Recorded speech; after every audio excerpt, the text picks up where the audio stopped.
ಹೌದು, ಈ ಫೋಟೋ ಒಮ್ಮೆ ನೋಡಿ. ರಾತ್ರಿ ಸ್ನೇಹಿತರು ಸಂಬಂಧಿಕರ ನಡುವೆ ನಗು ನಗುತ್ತಾ ರಿಸೆಪ್ಷನ್ ಅಲ್ಲಿ ಪೋಸ್ ಕೊಡ್ತಾ ಇರೋ ನವ ವಧುವರರು. ಇನ್ನು ಬೆಳಿಗ್ಗೆ ಆಗ್ತಾ ಇದ್ದಂತೆ ಹುಡುಗಿಗೆ ಮೋಸ ಮಾಡಿಬಿಟ್ಟ ನಮ್ಮ ಮಗಳಿಗೆ ಆದ ಅನ್ಯಾಯ ಮತ್ಯಾರಿಗೂ ಆಗೋದು ಬೇಡ ಅಂತ ಇರೋ ಪೋಷಕರು. ಈ ಎಲ್ಲ ದೃಶ್ಯಗಳು ಕಂಡು ಬಂದಿದ್ದು ಬೆಂಗಳೂರು ಗ್ರಾಮಾಂತರ ಜಿಲ್ಲೆಯ ದೇವನಹಳ್ಳಿಯ ಬಾಲೇಪುರ ಕಲ್ಯಾಣ ಮಂಟಪದಲ್ಲಿ. ಅಂದಹಾಗೆ ಶಾಸ್ತ್ರಬದ್ಧವಾಗಿ ಹುಡುಗಿಯನ್ನ ನೋಡಿ ಇನ್ನೇನು ತಾಳಿ ಕಟ್ಟಬೇಕು ಅನ್ನೋ ಸಮಯದಲ್ಲಿ ಕೈ ಕೊಟ್ಟಂತ ಈ ಹುಡುಗನ ಹೆಸರು ವೇಣು NS. ಈತನದ್ದು ದೇವನಹಳ್ಳಿ ತಾಲೂಕಿನ ನಾಗನಾಯಕನಹಳ್ಳಿ. ಹೊಸಕೋಟೆ ತಾಲೂಕಿನ ಯುವತಿಯನ್ನ ನೋಡಿ ಮದುವೆ ಆಗಲು ಒಪ್ಪಿಗೆ ಸೂಚಿಸಿದ್ದ. ಈತನ ಒಪ್ಪಿಗೆ ಮೇಲೆ ಮದುವೆಗೆ ಬೇಕಾದಂತ ಎಲ್ಲ ಸಿದ್ಧತೆಗಳನ್ನ ಮಾಡಿಕೊಂಡಿದ್ರು. ಆರಂಭದಿಂದ ತಾಳಿ ಕಟ್ಟುವ ಕೊನೆ ಕ್ಷಣದವರೆಗೂ ಸಂತೋಷದಿಂದ ಇದ್ದ ಈ ಜೋಡಿ ಕೊನೆ ಕ್ಷಣದಲ್ಲಿ ಈತ ನನಗೆ ಈ ಯುವತಿ ಮೇಲೆ ಫೀಲಿಂಗ್ ಬರ್ತಾ ಇಲ್ಲ ಎಂದು ಹೇಳಿ ತಾಳಿ ಕಟ್ಟದೆ ಮದುವೆ ಮುರಿದು ಬಿದ್ದಿದೆ. ನಮ್ಮದು ಪೂಜೆನಗರ ಗ್ರಾಮ. ನಾವು 4 ಜನ ಅಣ್ಣ ತಮ್ಮಂದರು. ನಮಗೆ ಲಾಸ್ಟ್ ತಮ್ಮನಿಗೆ ಅಂಜುಶ್ರೀ ಅನ್ನೋ ಮಗಳು. ಆ ಮಗಳಿಗೆ ನಾವೇ ಬಂದ್ರಿ ಅವರು ಬಂದರು, ಸರಿ ನೋಡ್ಕೊಂಡು ಹೋಗಿದ್ರು. ನಾವು ಬಂದ್ರಿ ನೋಡ್ಕೊಂಡ್ರೆ ಎಲ್ಲ ಒಪ್ಪಿಗೆ ಆಗಿತ್ತು. ಅವ್ರಿಗೂ ಒಪ್ಪಿಗೆ ಆಗಿತ್ತು, ನಮಗೂ ಒಪ್ಪಿಗೆ ಆಗಿತ್ತು. ಅವರು ಬಾರಿ ಸರಿ ಬಂದು ಹೋದರು. ಆಮೇಲೆ ಹುಡುಗಿನ ನಾನು ಅಲ್ಲಿ ಮಾತಾಡಬೇಕು ಸಪ್ರೇಟಾಗಿ ಅಂತ ಮಾತಾಡಿದ್ರು. ಎಲ್ಲರಿಗೂ ಅವ್ರಿಗೆ ಒಪ್ಪಿಗೆ ಆಯಿತು, ಇಷ್ಟ ಆಯಿತು. ಆಮೇಲೆ ಎಂಗೇಜ್ಮೆಂಟ್ ಒಂದು ಡೇಟ್ ಫಿಕ್ಸ್ ಮಾಡಿದ್ರಿ. ನಮ್ಮೂರಾಗೆ ಎಂಗೇಜ್ಮೆಂಟ್ ಮಾಡಿದ್ರಿ. ಎಂಗೇಜ್ಮೆಂಟ್ಗೂ ಬಂದರು.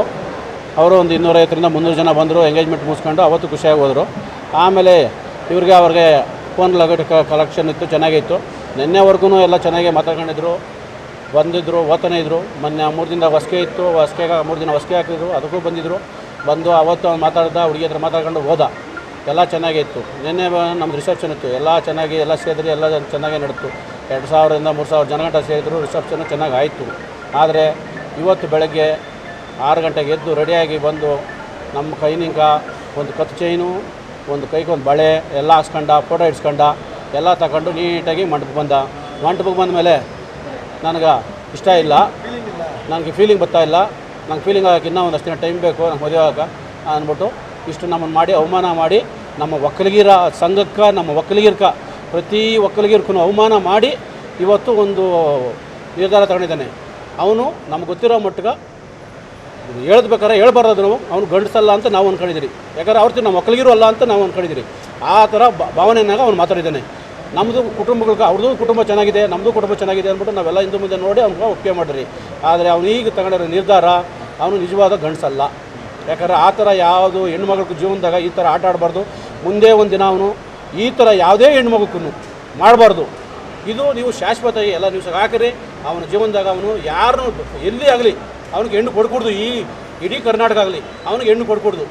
ಅವನಿಗೆ ಮದುವೆ ಅನ್ನೋದೇ ಅವ್ನ ಜೀವನದಾಗ ಬರ್ಕೊಡ್ದಿನ. ಅವ್ನು ಶಾಶ್ವತವಾಗಿ 9 ಉಳಿಬೇಕು. ಅವನು ಗಂಡಸರ ಬರಬಾರ್ದು. ಇಲ್ಲಿನೂ ಅವನ ಜೀವನ ಇದೇ ಮುಗಿಬೇಕು. ಯಾಕಂದರೆ ಒಂದು ಹೆಣ್ಣು ಮಗು ಹಾಳು ಮಾಡೋಣ ಅಂದರೆ ಇನ್ನೂ ಎಷ್ಟು ಹೆಣ್ಮಕ್ಳು ಹಾಳು ಮಾಡ್ತಾನೆ. ಮೊದಲು ಮಾಡೋಣ ನಮ್ಗೆ ಗೊತ್ತಿಲ್ಲ, ಮಾಡಿದಾನಂತೆ ನಮಗೆ ಗೊತ್ತಿಲ್ಲ. ಇದು 2ನೇದು, ನಂದು 3ನೇ ಅಟಮು ಅಂತ ಹೇಳ್ಕೊಳ ಅವನು ಯಾರಾದ್ರ ಒಳಗಡೆ ಅವ್ರವ್ರ ಹುಡುಗಿ ಅವ್ರ ಮಕ್ಕಳು ಅಂದರೆ ಈ ಥರ ಅವಮಾನ ಬೇರೆ ಯಾವ ಹೆಣ್ಣು ಮಗುಗೆ ಆಗಬಾರ್ದು. ಇದ್ರ ಬಗ್ಗೆ ಶ್ರೀಶಕ್ತಿ ಸಂಘನೂ ಬರುತ್ತೆ. ಮುಂದೆ ಎಲ್ಲ ಸಂಘಗಳು ಬಂದು ಅವನ್ನ ದಂಡಿಸ್ತಾರೆ. ಇದನ್ನು ಇಷ್ಟೇ ಬಿಡಲ್ಲ. ಇದನ್ನು ನಾವು ಇವತ್ತು ಸ್ಟೇಷನ್ ಗಂಟ ಓದ್ತಿದ್ದೀರಿ. ಸ್ಟೇಷನಾಗೂ ಇದು ಸ್ಟೇಟ್ಮೆಂಟ್ ಕೊಡ್ತೀರಿ. ನಾವು ಇವಾಗ ಅವನ್ನ ಇಷ್ಟಕ್ಕಂತೂ ಬಿಡಲ್ಲ. ಅವ್ನು ಕಟ್ಗಡೆ ಹತ್ತಿಸ್ತೀರಿ, ಮಾಡ್ತೀರಿ. ಅವ್ನು ಏನು ಬೇಕಾದು ಮಾಡಿ ನಾವು ಮುಂದಿನ ನಿರ್ಧಾರ ತಗೊಂತೀರಿ. ನಮ್ಗಿರೋದು ಒಬ್ಬೇ ಮಗಳವಳು. ನಾವು 4 ಜನ ಅಣ್ಣ ತಮ್ಮಂದಿರಿದ್ದೀರಿ. ಅವಳು ನಮ್ಗೆ ಒಬ್ಬ ಮಗಳಿದ್ಲು. ಅಂಥ ಗಿಣಿನ ತಗೊಂಬಂದು ಇವ್ನು ಕೊಡೋಕೆ ಬಂದ್ರಿ. ನಮ್ಗೆ ಇಷ್ಟೊಂದು ಅವಮಾನ ಮಾಡ್ದ. ಎಷ್ಟು ಅವಮಾನ ಮಾಡಿದಾನಂದರೆ ನಮ್ಮ ಒಕ್ಕಲಿಗಿರೋ ಇದಕ್ಕೆ ಅವನು ಅವಮಾನ ಮಾಡಿದ್ದಾನೆ. ಆಗದೆ ನಮ್ಗೆ ಅವ್ನು ಕಾರಣ ಹೇಳ್ತಾ ಇಲ್ಲ. ಈಚೆ ಬರ್ತಾ ಇಲ್ಲ, ಫೀಲಿಂಗ್ ಬರ್ತಾ ಇಲ್ಲ ಅಂತ ಹೇಳ್ತಾನೆ. ಬಾರ ಈಚೆ ಎಲ್ಲರ ಮುಂದೆ ನಿಂತ್ಕೊಂಡು ಮಾತಾಡಿ ಕರಿ. ನೀವೇ ಕರೀರಿ. ಅವ್ನು ಈಚೆ ಬರ್ತಾನೆ ನೋಡೋಣ. ಬರ್ತಾ ಇಲ್ಲ, ಫೀಲಿಂಗ್ ಬರ್ತಾ ಇಲ್ಲ ಅಂತ ಹೇಳ್ತಾನೆ ಎಲ್ಲರಿಗೂ. ಇಷ್ಟು ದಿನ ಅವನು ಫೀಲಿಂಗು ಎಲ್ಲ ರೌಂಡಾಗಕ್ಕಾಯ್ತು. 3 ದಿನ ಬಂದು ಬಟ್ಟೆ ಕೊಟ್ಟು ಸೀರೆ ಕೊಟ್ಟು ಮದರ್ಸ್ಗೆ ಬರೋಕ್ಕಾಯ್ತು. ಅವಾಗೆಲ್ಲ ಫೀಲಿಂಗ್ ಬರಲ್ಲ ಅವ್ನಿಗೆ. ನೆನ್ನೆಲ್ಲ ನಿಂತ್ಕೊಂಡು ರಿಸೆಪ್ಷನ್ ಮಾಡೋತ್ತ ಫೀಲಿಂಗ್ ಬರಲ್ಲ ಅವ್ನಿಗೆ. ತಾಲಿ ಕಟ್ಟಂದೆ ಸಮಯದ ಬಂದು ನಂಗೆ ಫೀಲಿಂಗ್ ಬರ್ತಾಯಿಲ್ಲ ಅಂತಾನೆ. ಅವ್ನಿಗೆ ಯಾವ ಥರ ಶಿಕ್ಷೆ ಕೊಡಬೇಕು ಏನು ಅಂತ ಕಾನೂನು ಕ್ರಮ ತಗೊಂತದೆ. ಕಾನೂನು ತಗೊಂಡ ಗಂಟ ನಾವು ಬಿಡಲ್ಲ. ಅಲ್ಲಿ ಗಂಟ ಆಗಲಿ ನಾವು ಓದ್ತೀರಿ. ಅವ್ನು ಕಾನೂನು ಬುದ್ಧಿ ಕಲಿಸ್ತೀರಿ. ನಮಸ್ಕಾರ. ನಮ್ಮ ಹೆಸರು ಪ್ರಭಾಕರ್ ಅಂತ. ಇನ್ನು ಮದುವೆಗೂ ಮುನ್ನ ಮಾತುಕತೆ ವೇಳೆ ವರನಿಗೆ ಒಂದು ಬ್ರಾಸ್ಲೈಟು, ಸರ, ಹುಡುಗಿಗೆ ಒಡವೆ ಕೊಡುವಂತೆ ಮಾತುಕತೆ ಆಗಿತ್ತು. ಅದೇ ರೀತಿ ಮದುವೆ ಮಂಟಪದಲ್ಲಿ ವರನ ಕಾಲು ತೊಳೆದು ಕೊರಳಿಗೆ ಸರ, ಕೈಗೆ ಬ್ರಾಸ್ಲೈಟು ಹಾಕಿ ಕನ್ಯಾದಾನ ಮಾಡಿ ಮಾಂಗಲ್ಯ ಧಾರಣೆ ಮಾಡಲು ಕರ್ಕೊಂಡು ಬಂದಿದ್ದಾರೆ. ಅಲ್ಲಿಯವರೆಗೂ ಯಾವುದೇ ಅನುಮಾನ ಬಾರದ ರೀತಿಯಲ್ಲಿ ನಗುತ್ತಲೇ ಸ್ಮೈಲ್ ಕೊಡ್ತಾ ಇದ್ದ ಈ ವರ ಇನ್ನೇನು ಕೊರಳಿಗೆ 3 ಗಂಟೆ ಹಾಕಬೇಕು ಅನ್ನೋ ವೇಳೆಗೆ ನನಗೆ ಇವಳೊಂದಿಗೆ ಜೀವನ ಹಂಚಿಕೊಳ್ಳಲು ಫೀಲಿಂಗ್ ಇಲ್ಲ ಎಂದು ಮದುವೆ ಮಂಟಪದಿಂದ ಹೊರ ನಡೆದಿದ್ದಾನೆ. ಈ ಘಟನೆ ಕುರಿತು ಯುವತಿಯ ಪೋಷಕರು, ಸಂಬಂಧಿಕರು ಆಕ್ರೋಶ ಹೊರಹಾಕ್ತಾ ಇದ್ದಾರೆ. ಆತನಿಗೆ ಸರಿಯಾದ ಶಿಕ್ಷೆ ಆಗಬೇಕು. ನಮ್ಮ ಹೆಣ್ಣು ಮಗಳಿಗೆ ಆದ ಅನ್ಯಾಯ ಇನ್ಯಾರಿಗೂ ಆಗಬಾರದು. ಈಗ ಇವನಿಗೆ ಪಾಠ ಕಲಿಸದೇ ಇದ್ರೆ ಇನ್ನು ಹಲವು ಹೆಣ್ಣು ಮಕ್ಕಳ ಜೊತೆಯಲ್ಲಿ ಆಟ ಆಡ್ತಾನೆ ಇವನು ಎಂದು ಆಕ್ರೋಶ ಹೊರಹಾಕಿದ್ದಾರೆ.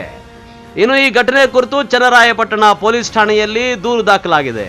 ಇಲ್ಲಿ ಏನ್ ಮದ್ವೆ ಮಂಟಪದ ತನಕ ಬಂದು ಗಂಡು ಬೇಡ ಅಂತಿದ್ದಾನೆ ಮದ್ವೆನ, ಅದು ಏನ್ ಕಾರಣ ನಮಗ್ ಗೊತ್ತಾಗ್ಬೇಕು. ಈ ಸಮಾಜಕ್ಕೆ ಅವನು ಏನ್ ಮೆಸೇಜ್ ಕೊಡ್ತಾ ಇದ್ದಾನೆ ಗಂಡಾದವನು, ಅವನು ಬಂದು ನಮ್ಗೆ ಹೇಳ್ಬೇಕು ಯಾಕೆ ಬೇಡ ಅಂತಿದ್ದಾನೆ. ಅವ್ರು ಇಷ್ಟ ಬಂದಂಗೆ ಮಾಡ್ಕೊಳಂಗಿದ್ರೆ ನಾ ಸಮಾಜನ ಏನಕ್ಕೆ ಕರಿಬೇಕಿತ್ತು.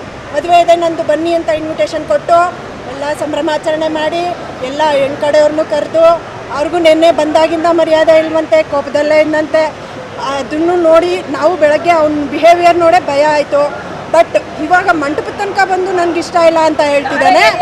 ದಾರೆ ಇದನ್ನ ಒಂದು ದ್ರೋಹ ಅಂತ ಹೇಳೋಕ್ಕಾಗಲ್ಲ. ಆ ಫೀಲಿಂಗ್ಸ್ ಜೊತೆ ಆಟ ಆಡಿದ್ದಾನೆ, ಇಲ್ಲಿ ಸಮಾಜದ ಜೊತೆ ಆಟ ಆಡಿದ್ದಾನೆ.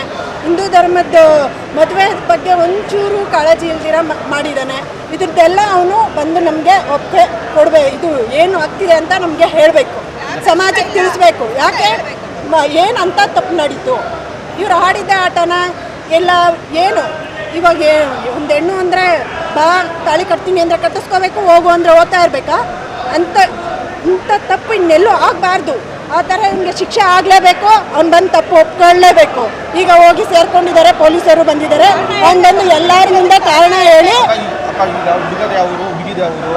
ಹುಡುಗದು ಬಂದು ಇಲ್ಲಿ ನಾಯನಾಯಕ್ನಹಳ್ಳಿ ವಿಜಯಪುರದ ಹತ್ರ ವೇಣು, ಹುಡುಗಿ ಬಂದು ಹೊಸಕೋಟೆ ಹತ್ರ ಪೂಜನಗರ.